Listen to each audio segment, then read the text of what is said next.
Are you looking for a way to make a LiFX bulb easier to install? Want to spend less time setting up a smart bulb and more time using it?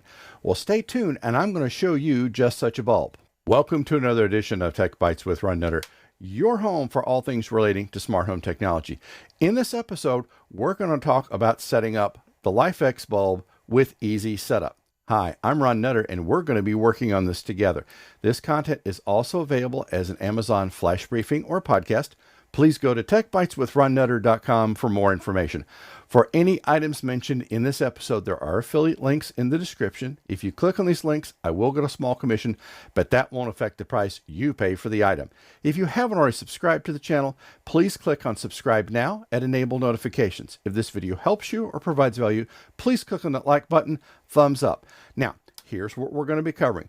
First, we're going to start off with the unboxing of the LiFX bulb. And this is a brand new one that I've seen them come out with that incorporates easy setup. Now, I've got some older bulbs, so this is what got my attention. Then we're going to talk about what is easy setup. And then we'll go through setting up the bulb using easy setup, and we'll see if it works or not. So let's go ahead and get started. Well, I know you're just busting at the seams to see another piece of smart home gear unboxed. Let's go ahead and get started because I think you're going to be pleasantly surprised. Now, this is something that the LiFX name has been around for quite a few years, and I've got some of their older bulbs that were a little on the bulky side. But I think you're going to be happy to find this one's rather Spartan, and there are several more from their line coming in over the next few weeks. So let's go ahead and get started with the unboxing. So we'll just pop the lid here. They don't waste a lot of time or effort in putting big boxes in these. So there's the starting guide there. And then we'll just take the bulb out, and that's literally all there is to it. Nothing else in the box, nothing up my sleeve.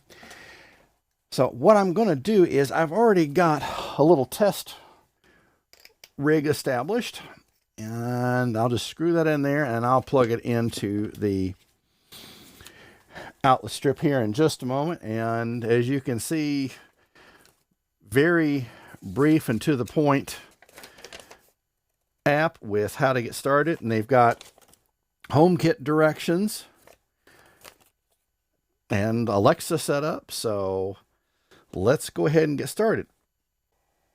Well, now that we've got it unboxed, what is easy setup? And this is something that LiFX, in conjunction with Amazon, has come up with the newer Amazon Echo devices, or even it's supposed to work with the Amazon Fire TVs. There's additional functionality in them in terms of either Bluetooth or the other options that are out there of being able to discover the bulb. Because in the past, if you've set up a LiFX bulb, you know about the dance of having to go switch to the wireless SSID that the bulb creates on its own. Well, what's supposed to happen is LiFX, working with Amazon, now will share the information, and this is something that there is information to read on. So if we switch over here to the page where I've got this from, you can see down here on the lower right hand side it says link this to my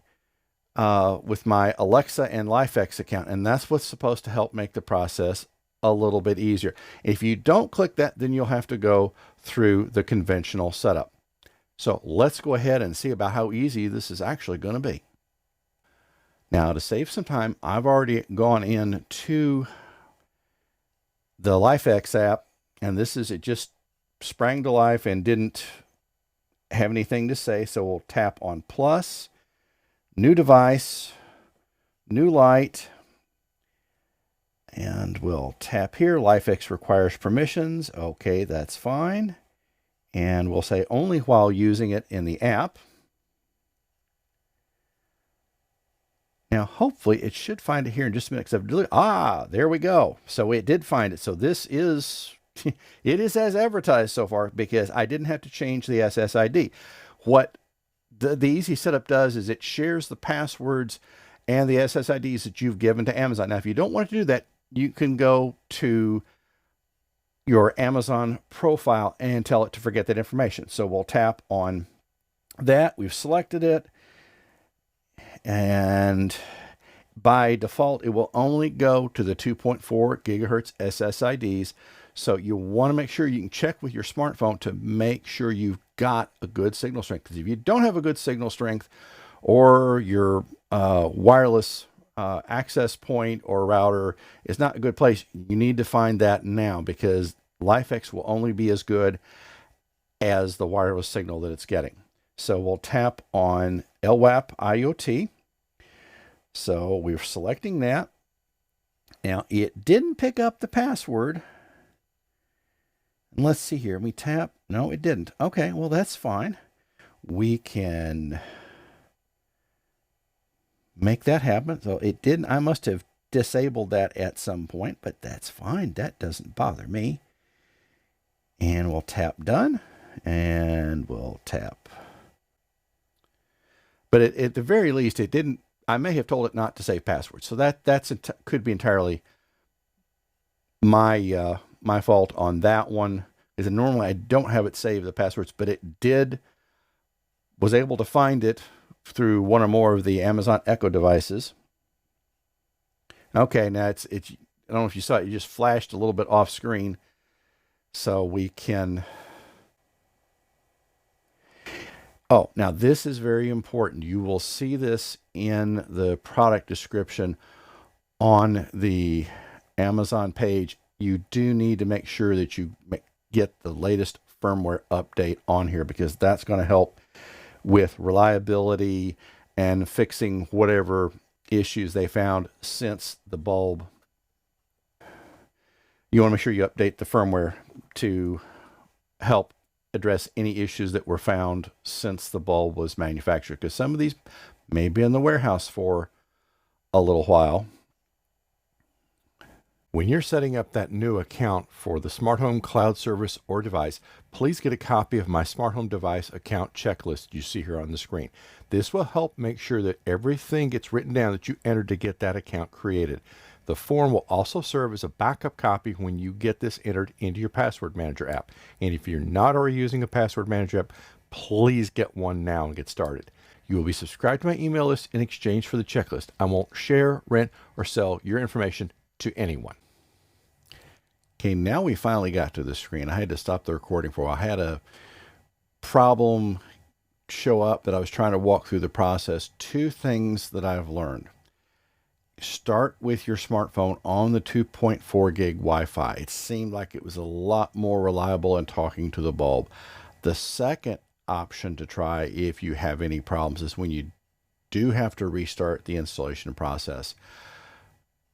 Tell it to skip the firmware update. I know it's counterintuitive, but that's the one thing that finally straightened things out once I got the phone on the 2.4 gig Wi-Fi. So just to share that with you, and then now we can move on forward. So we'll tap setup, and we will say, well, let's cancel this one. I want to look at something right. Okay, existing locations. Okay, we're going to take the existing location, and we'll call that home. And I will put this in a different group because I'm going to start moving some more of the bulbs into the studio so that I've got different items to go back and forth with. Okay, so it's got studio there. And we will go away from the name. And if you're wondering what those letters and numbers are, there is something called a MAC address. And that, if you're not used to working with networking, don't worry about it. But that's a specific identifier for that's unique to a particular bulb. So we'll give this a friendly name. And we'll tap done.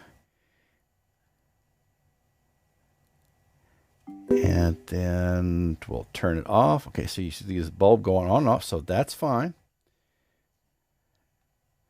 And then we can dial down the bulb in terms of the brightness and then bring it up. Now, sometimes you may find, I'm looking at it, there may be a little bit of a delay.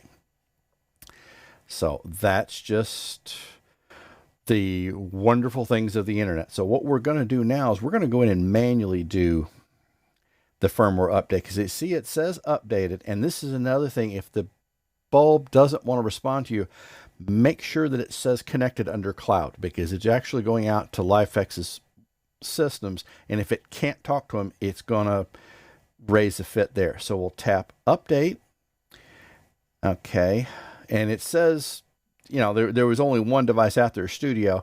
So, but if I've got 2 other bulbs out there, now if they don't show up, there is a chance either they haven't been on for a while, or there is something where you may have an issue on your wireless network. Because normally I don't have to turn them on, but sometimes if they haven't been on for a while, LiFX may not see them the way it should.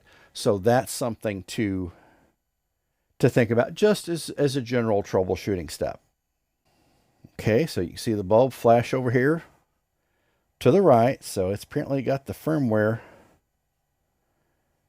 installed.